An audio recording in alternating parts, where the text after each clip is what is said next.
મહીસાગરમાં જીબીએસના શંકાસ્પદ કેસ બાદ લુણાવાડામાં આરોગ્ય વિભાગની ટીમ એક્શન મોડમાં આવી ગઈ છે। 24 જેટલી સ્કૂલોમાં હાથ ધરાઈ છે ચેકિંગ કામગીરી। શાળામાં અપાતા ભોજનની તપાસ કરવામાં આવી રહી છે। વાઇબ્રન્ટ વેવ સ્કૂલમાં 71 કિલો ખોરાકનો જથ્થો બિનઆરોગ્યપ્રદ મળી આવ્યો છે। ક્રિસ્ટલ સ્કૂલમાં પણ અખાદ્ય ખોરાક મળતા તેનો નાશ કરવામાં આવ્યો। ઇન્ફિનિટી સ્કૂલને લઈને ખોરાક મુદ્દે નોટિસ ફટકારવામાં આવી।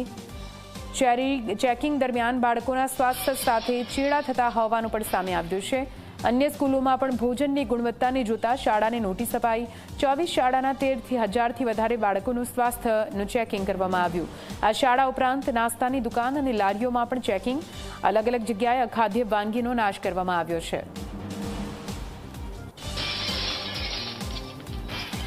તો મહીસાગરમાં જીબીએસના શંકાસ્પદ કેસ બાદ મોટો નિર્ણય લેવામાં આવ્યો છે। આરોગ્ય વિભાગના બાળકોના સ્વાસ્થ્ય મુદ્દે નિર્ણય લેવામાં આવ્યો, જ્યાં લુણાવાડામાં તબીબોને અલગ અલગ શાળામાં ફરજ બજાવવા માટે આદેશ આપવામાં આવ્યો।